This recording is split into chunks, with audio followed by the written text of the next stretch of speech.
Hello everyone, उम्मीद है कि आप सब लोग खैरियत से होंगे। इस वीडियो में हम स्मार्ट मनी कंसेप्ट्स के बारे में बात करते हैं कि स्मार्ट मनी कंसेप्ट्स क्या है। अगर आप बिटकॉइन, स्टॉक मार्केट या इससे रिलेटेड किसी भी एक्सचेंज या करेंसी में प्रॉपर इंफॉर्मेशन या नॉलेज हासिल करना चाहते हो तो इस चैनल को लाइक और सब्सक्राइब करो। स्मार्ट मनी कंसेप्ट्स क्या है? स्मार्ट मनी कंसेप्ट्स में स्मार्ट लोगों का ही पैसा होता है, जिसमें रिटेलर्स इंक्लूड नहीं होते। स्मार्ट लोग जिसमें इन्वेस्टर्स, सेंट्रल बैंक्स या बड़े बड़े इन्वेस्टर्स जो होते हैं वो अपना पैसा इन्वेस्ट करते हैं। और स्मार्ट मनी कंसेप्ट्स में हम ऑर्डर ब्लॉक देखते हैं, फेयर वैल्यू गैप देखते हैं, लिक्विडिटी गैप, ब्रेकर ब्लॉक्स या बैलेंस इम्बैलेंस देख वगैरह। सबसे पहले हम ऑर्डर ब्लॉक को देखते हैं। ऑर्डर ब्लॉक वो स्पेसिफिक एरिया है जहां हम सप्लाई और डिमांड जोन को फाइंड करते हैं। और एक वैलिड ऑर्डर ब्लॉक को फाइंड करने के लिए हम उसमें 4 to 5 थिंग्स को फाइंड करते हैं या देखते हैं। सबसे पहले हम उसमें गैप अप देखते हैं या इम्बैलेंस देखते हैं। उसके बाद ब्रेक ऑफ स्ट्रक्चर या अनमिटिगेटेड देखते हैं। या एक वैलिड ऑर्डर ब्लॉक को फाइंड करने के लिए हम उसमें वॉल्यूम देखते हैं। वॉल्यूम इस वजह से देखते हैं क्योंकि उसमें रिटेलर्स का पैसा इन्वेस्ट नहीं होता। उसमें जो पैसा इन्वेस्ट होता है या बिग प्लेयर्स का होता है या इंस्टीट्यूट या इन्वेस्टर्स का पैसा उसमें इन्वेस्ट हुआ हो। ऑर्डर ब्लॉक को फाइंड करने के लिए 4 इंपॉर्टेंट पॉइंट हमेशा आप अपने माइंड में रखोगे। सबसे पहले जो इंपॉर्टेंट पॉइंट है उनमें ब्रेक ऑफ स्ट्रक्चर आप देखोगे। ब्रेक ऑफ स्ट्रक्चर के बाद गैप आप देखोगे, इम्बैलेंस, वॉल्यूम या सप्लाई और डिमांड जोन देखोगे। ये चीज़ें देखने के बाद चार्ट पे आप ऑर्डर ब्लॉक को फाइंड करने के लिए जिस तरह सबसे पहले ये है, उसमें ब्रेक ऑफ स्ट्रक्चर के बाद किसी भी एक ऑर्डर ब्लॉक को फाइंड करने के लिए आप एक कैंडल का हाई और लो काउंट करने के बाद उसके बाद जो कैंडल्स होंगी वो उस कैंडल के बीच में ही अपना वॉल्यूम इंड्यूस करेंगी और वो एक शॉर्ट कैंडल बनेगी और उनके जो बॉडी होगी कैंडल की वो भी कम होगी। जिस तरह ये कैंडल का एक हाई है और इस कैंडल का ये लो है। इसके बाद जो ये दो कैंडल बनी है, इस कैंडल की बॉडी इस कैंडल के भी मिड में है, ना इसके हाई है ना इसके ज़्यादा लो है। अभी ये भी जो कैंडल है, उसके बाद जब एक ब्रेक ऑफ स्ट्रक्चर होता है तो उसमें आप एंट्री ले सकते हैं। जिस तरह ये कैंडल बनी है, इस कैंडल में ये दोनों कैंडल इसके मिड में ही है, ना हाई है इस कैंडल के हाई को ब्रेक किया ना इस कैंडल के लो को ब्रेक किए। अभी जब ये कैंडल इनके लो को ब्रेक करती है तो आपने उसके ब्रेकअप पे ही एंट्री लेनी है। इसकी मैं आपको बेस्ट एग्जांपल इधर दिखा देता हूँ। फॉर एग्जांपल इधर ये देखो, जब एक ट्रेंड डाउनवर्ड स्टार्ट होता है तो उसके बाद वॉल्यूम इंड्यूस्ड होता है, क्योंकि जब वॉल्यूम इंड्यूस होगा तो जो कैंडल्स बनेगी उनके बार्स भी छोटी होंगी और विक्स भी छोटी होंगी।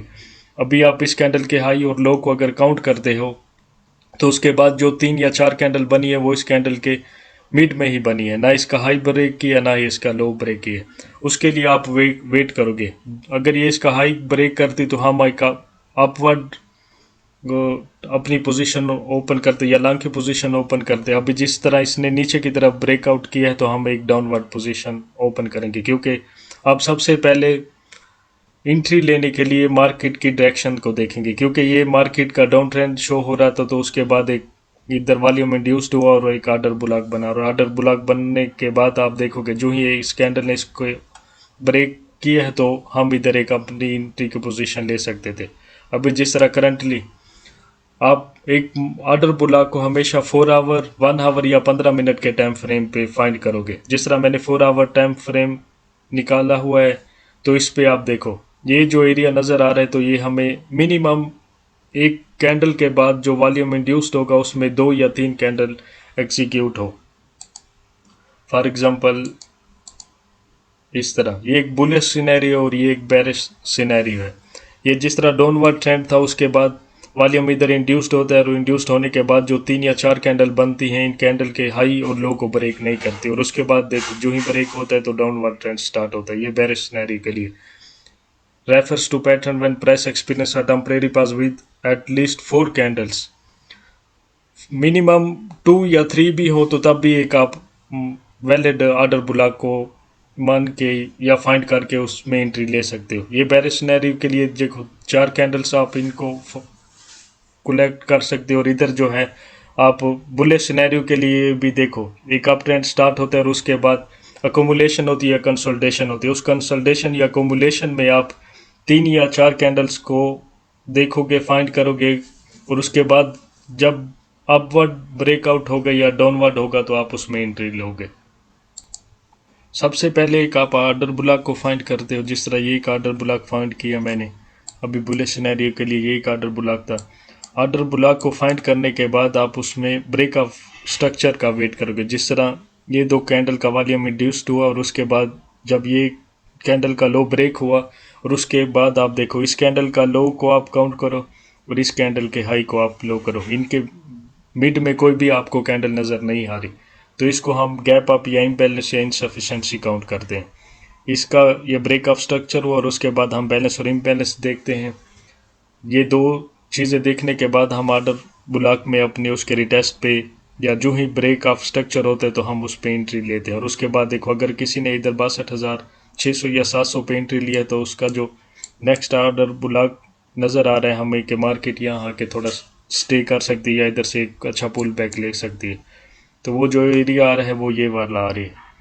इन 2 कैंडल्स का आप देख लो, इधर एक हमें आर्डर ब्लॉक नज़र आ रहा है। और जब भी आप आर्डर ब्लॉक को फाइंड करोगे और उसके साथ उसकी कैंडल्स को देखोगे, अभी जिस तरह इस कैंडल का हाई और इस कैंडल के लो में देखो कोई भी और कैंडल नहीं है इधर राइट तरफ, तो मार्केट में जब इस तरह एक बड़ा गैप अप या इम्बैलेंस हो तो चांसेस होते हैं कि मार्केट यहाँ स्टे नहीं करेगी, मार्केट इसके मिड तक स्टे करेगी, क्योंकि हर एक बाइक आर्डर या इसके लो पे लगाएगा या इधर आर्डर ब्लॉक के साथ ही लगाएगा। आर्डर ब्लॉक के साथ आप एक गैप अप देखोगे, अगर गैप अप एक बड़ा गैप अप है तो उसमें आप उसके कैंडल के मिड पे ही आप बाई का आर्डर लगाओगे, अगर डाउनवर्ड होगा तो आप सेल का आर्डर लगाओगे। अभी जिस तरह इधर आप इसमें सप्लाई और डिमांड जोन को भी फाइंड कर सकते हो। अभी ये एक आर्डर ब्लॉक था, उसके बाद ब्रेक ऑफ स्ट्रक्चर हुआ, उसके बाद मार्केट ने इधर रिटेस्ट किया और उसके बाद देखो ये जो कैंडल थी ये एक सप्लाई जोन का एरिया बना है। इसके बाद जो सेलिंग प्रेशर आया है तो देखिए कितना बड़ा आया है, और मार्केट जब इधर दोबारा मार्केट ने इधर रिटेस्ट किया है तो आप देख सकते हैं कि दोबारा कितना बड़ा मार्केट ने डाउनवर्ड मूव लिया है। इस एरिया को अगर आप फाइंड करते हो, ये वाला इस कैंडल को अगर आप काउंट करते हो, ये वाली कैंडल को, इस कैंडल को आप अगर काउंट करो और इसके बाद देखो मार्केट ने एक बार रिटेस्ट किया, फिर दोबारा रिटेस्ट किया, इधर एक डबल टॉप बनाया है, डबल टॉप बनाने के बाद देखो डाउनवर्ड मूव लिया और इधर एक आर्डर ब्लॉक बनाया। जो ही आर्डर ब्लॉक का एक ब्रेक ऑफ स्ट्रक्चर हुआ और उसके बाद देखो मार्केट ने कितना डाउनवर्ड मूव लिया। सिंपली आर्डर ब्लॉक में हम सबसे पहले सप्लाई या डिमांड जोन फाइंड करते हैं, क्योंकि इसमें वही स्पेसिफिक एरिया होता है, और इसके बाद जो है हम इसमें इम्बैलेंस देखते हैं या break of structure, inefficiency, unmitigated देखते हैं। इसकी जो बेस्ट एग्जांपल है बुलिश सिनेरियो के लिए, बेरिश सिनेरियो के लिए, आप ये देखो ये एक सप्लाई जोन का एरिया, जब मार्केट इधर आई है उसके बाद ब्रेक ऑफ स्ट्रक्चर हुआ है और इस कैंडल का लो देख लो और इस कैंडल का हाई देखो, इनके बीच में कोई भी कैंडल नहीं है। ये एक बेरिश सिनेरियो आर्डर ब्लॉक के, बुलिश सिनेरियो के लिए आप इस कैंडल का हाई देखो और इस कैंडल का लो देखो और इनके बीच में भी कोई कैंडल नहीं है। आप इस तरह जब मजबूत सपोर्ट या रेजिस्टेंस को आप फाइंड करोगे तो उधर आप हमेशा सप्लाई और डिमांड जोन को फाइंड करोगे। और जब आप मार्केट एक अप ट्रेंड स्टार्ट करते हो उसके बाद थोड़ा कंसोलिडेट करते हो, उस कंसोलिडेशन के बाद आप देखोगे वॉल्यूम जो ही कम होता है, कैंडल्स का जो बार होता है या कैंडल्स की जो बॉडी होती है वो भी कम होती है, और उसके बाद आप वेट करोगे कि जब ब्रेक ऑफ स्ट्रक्चर होगा तब आप एंट्री लोगे। अभी जिस तरह इधर मार्केट ने एक अप ट्रेंड स्टार्ट किया और उसके बाद मार्केट ने इधर थोड़ा कंसोलिडेट किया, कंसोलिडेशन के बाद मार्केट ने थोड़ा अप ट्रेंड पकड़ा या इस स्ट्रक्चर को ब्रेक किया तो आप इसके ब्रेकअप पे ही एंट्री लोगे, फिर आप वेट नहीं करोगे कि ये रिटेस्ट करी या नहीं रिटेस्ट करी। अभी ये अप ट्रेंड का सिनेरियो था, अभी आप ये डाउनवर्ड का सिनेरियो देख सकते हैं। मार्केट ने इधर नीचे आया, अपना वॉल्यूम इंड्यूस किया, ये जो 2 या 3 कैंडल जब भी बनेगी आपने देखना इसके हाई को ब्रेक ना करे, इसके हाई को जब ब्रेक करेगी तो वो एक मजबूत या वैलिड आर्डर ब्लॉक नहीं होगा। जब ये नीचे के लो को ब्रेक करेगी तो आप उसको एक आर्डर ब्लॉक मान के एंट्री ले सकते हैं। हाँ, जिस तरह ये अभी एक आर्डर ब्लॉक था, मार्केट ने इधर से एक अप ट्रेंड लिया, इधर थोड़ा कंसोलिडेट किया, अकोमुलेशन की, उसके बाद अपना अप ट्रेंड स्टार्ट किया। अगर ये किसी ने मिस कर दिया कि इसके ब्रेकअप पे एंट्री नहीं ली तो वो उसके रिटेस्ट का वेट करे। फिर मार्केट जो ही इसके ऑर्डर ब्लॉक के पास आई या इस गैप अप को फिल करने के लिए दोबारा मार्केट जब आती है तो आप दोबारा एक बाई का ऑर्डर लगा सकते हैं। ऑर्डर ब्लॉक को हमेशा आप फाइंड करने के 4 आवर टाइम फ्रेम को सिलेक्ट करेंगे या 1 आवर टाइम फ्रेम को सिलेक्ट करेंगे, क्योंकि 4 आवर और 1 आवर के टाइम फ्रेम पे आप एक वैलिड ऑर्डर ब्लॉक को ही फाइंड कर सकते हैं। उम्मीद है कि आप लोगों को ऑर्डर ब्लॉक समझ आ गया होगा। मिलते हैं इंशाल्लाह नेक्स्ट वीडियो में और अपना ख्याल रखें।